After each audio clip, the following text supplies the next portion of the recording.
Rainy morning. It's a quiet, soft, rainy morning with a lovely, cool breeze. Beautiful day in its own way, really. I'm very happy. Just kind of enjoying it, soaking it up. Uh, See what I mean? I'm just like a naturally self-happy kind of guy. That was a lot of work in my younger years to get there, being a engineering type personality, wanting to perfect things and all that, make yourself very unhappy. But I've had this mindset. It's been a permanent part of my personality. I don't know, 30 years or something. I love it. It's great. It's great. Got to watch it here, though. You can't be too happy all the time. You got to watch. You do have to watch. We're so rich compared to them. We're so rich. Oh, hey, I did enough complaining over the last year or so. I finally got my second pension's finally kicking in. So I got a notification that probably maybe sort of could be potentially almost maybe within some time the next month or maybe two or could be three, but checks are coming. So it is done finally. Everybody finally agrees, and everybody knew they had to agree. They just want to drag it out, and then they got to pay you your back stuff, but just want to drag it out. I knew that going in. It's fine. Play the game. I didn't go away and I didn't die, so now you got to pay me. Look at that. Anyway, so but. Yeah. Anyways, kind of more for newer viewers maybe, but the experienced guys always like when they weigh in. Anyhow, as always helps. But I could see a newer viewer to the channel or somebody newer here thinking, "Geez, Rob's always saying like the village girl is you'll have fewer problems." Like, no, you're not going to have fewer problems. You're going to have different problems. You're going to have, in my opinion, way better problems. But you're going to have just as many. What's that song by the Beastie Boys? You're going to have 99 problems one way or the other, pal. You know. With a modern lady, statistically and typically, and suan mak or suan yai krang, most of the time. Either way, there's two ways they kind of say most of the time. Well, there's probably more than that, but that's two ways I say it. You're going to have a little more trouble with a more modern lady. Let's tick that off real quick. Colored hair, okay? Nose job. You really need to, if you're dating, you need to identify prior plastic surgery or not. And the Thai women are so pretty, and they're something about the shape of their face, and I think also just their skin texture is just better than what we're used to seeing in the West, certainly than what I'm used to seeing. They tend to look very pretty, and if they're made prettier, and I've seen before and after pictures of one lady I dated, and I didn't find out she had so much plastic surgery until afterwards. It was disturbing how, like, I submitted the idea that she was maybe a 9, and I showed a photo to a friend of mine back home, and he goes, "Oh, easy." You know, I mean, he was like agog. Hang on, there's an ant crawling on my phone.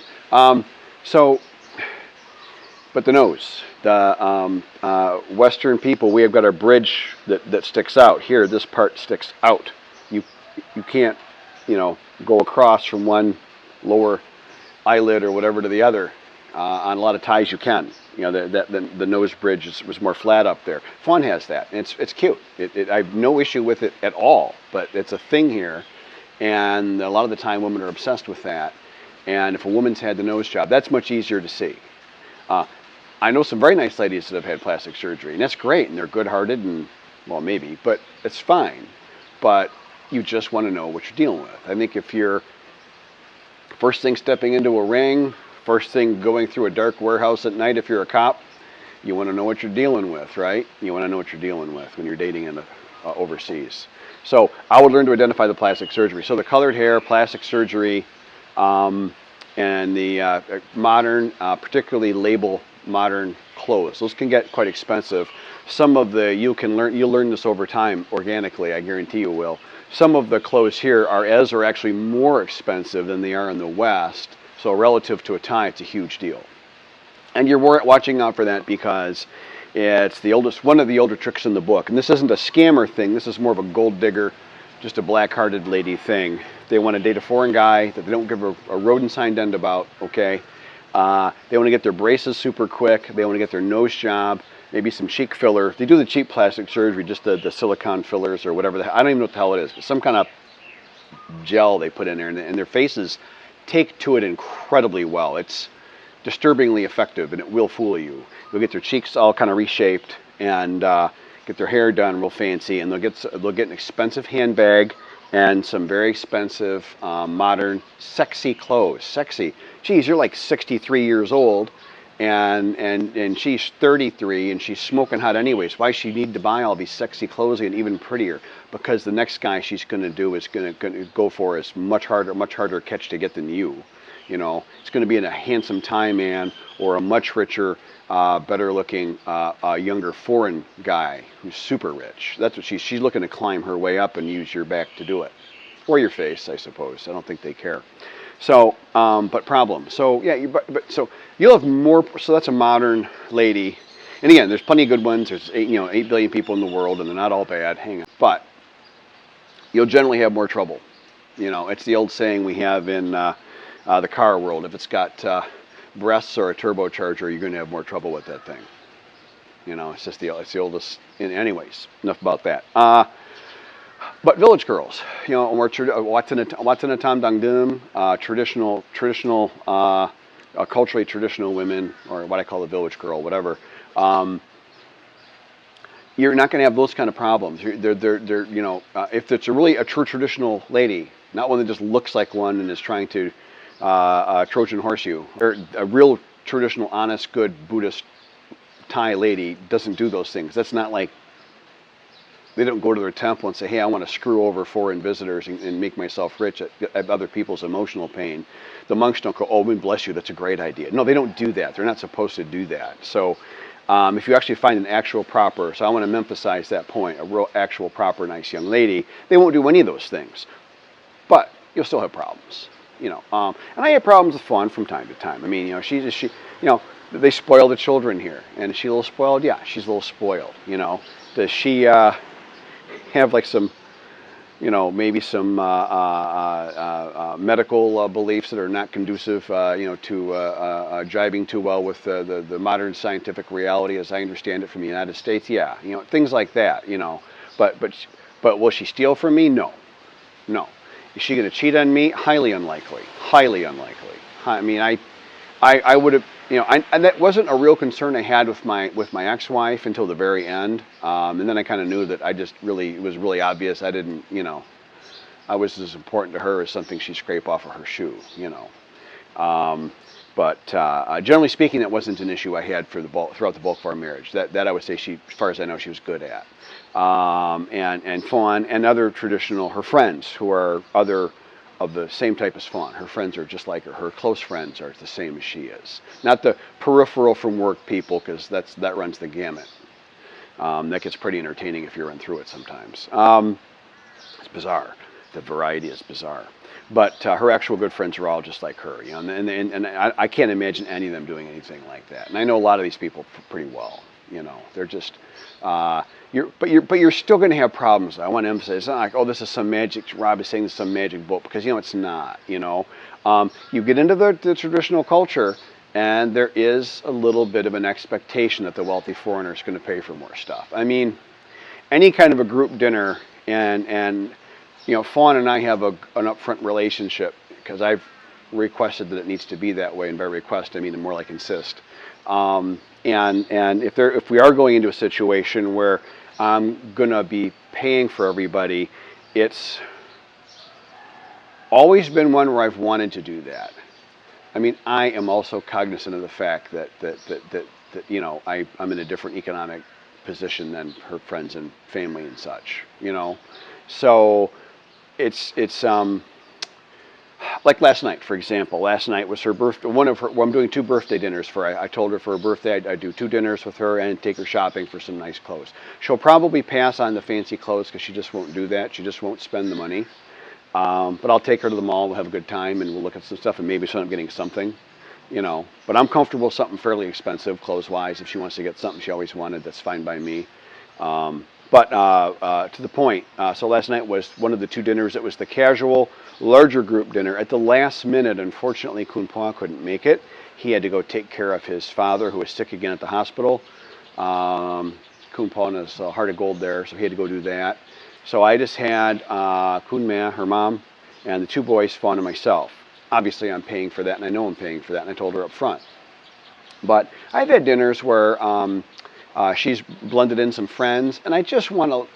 I know they all struggle. You know, I hear all the stories from Fawn, and this one's paying off something they bought 4 months ago, or you know whatever, right? You know, they took a vacation, took 2 days off work, and that still is a financial burden for them 3 months down the line. You know, I'm like, yeah, I'm just gonna treat for dinner tonight. You know, and that's like 1,400 baht. So is that like $40 or something? You know, I mean it. Right, big deal, right? So you know stuff like that. But there can be an expectation though that you know nobody's feelings would be hurt if I bought Fawn an expensive car. You know, but they're like 1,000,000 baht, and that's 30 grand to me, and I'm not feeling like spending $30,000 on transportation to when I can hardly go anywhere. What do I need transportation for? You know. So I'm probably no one's saying anything about that. They're all too smart because I'll push back and they know it. But there can be a little bit of an expectation of that kind of stuff. It's hard to say, but I think you know what I mean. It's just the village life. You will get some of that. So I don't want you to think there are no problems, but they're softer, they're smaller. I think you tend to see them coming. Big difference. You tend to see them coming. Versus the other stuff, the more a real gold digger, which is really a scammer that's just not quite as evil. That's harder to see coming. Maybe that's one of the big differences. Now that's all I wanted to say. I just want to make the point that you think you're dating, if you're thinking of having fewer problems, yeah, in the village, I think you will have. I mean, there's an argument, and I've never dated in Bangkok, and I didn't date in the city. I dated while I lived in the city of Koh Lat, but not within the city of Koh Lat, because why didn't I think of that? I don't know why. I was probably freaked out because I just got here and didn't know what the hell I was doing, but I probably could have done that one. But within the cities, sometimes there's an in-between between a modern, all the way modern, and this super modern gold diggy whatever. And then the village where it can be a little, you know, they need a little help because they are more poor. I hear guys talking about in the middle where they're just dating, and it's more just like in the West. They're going Dutch. They're splitting the cost of a dinner, and they're you know, she buys the coffee next time, or you know whatever. And it's more of a JID, good-hearted situation all around. I've literally never dated like that here. I have no idea how that works. It sounds good though, doesn't it? You might want to try that one too. All right, gotta go. Anyway, so kind of in conclusion, you'll have problems either way, but I guess the biggest difference is the issues you'll have in the village will be what I call non-fatal. Literally not fatal, less likely, but realistically though, just less financially fatal. You'll just have more silly stuff, you know, easier to manage and much less to worry about. You know, you still got to evaluate everything for yourself, how legit your relationship is overall and all that stuff before you get too far into it, of course, but you get the idea. Pardon the no shirt, I just finished my PT for the day. I'm going to go clean up, but had this in my head. I was going to go do visit Rusty, something nice, sit down and all that, but I'm tired. It looks like it might actually get a rain out today. We do get the occasional rain out in Thailand. They're just way less common than in Michigan, I'll say that. But anyway, so that's that.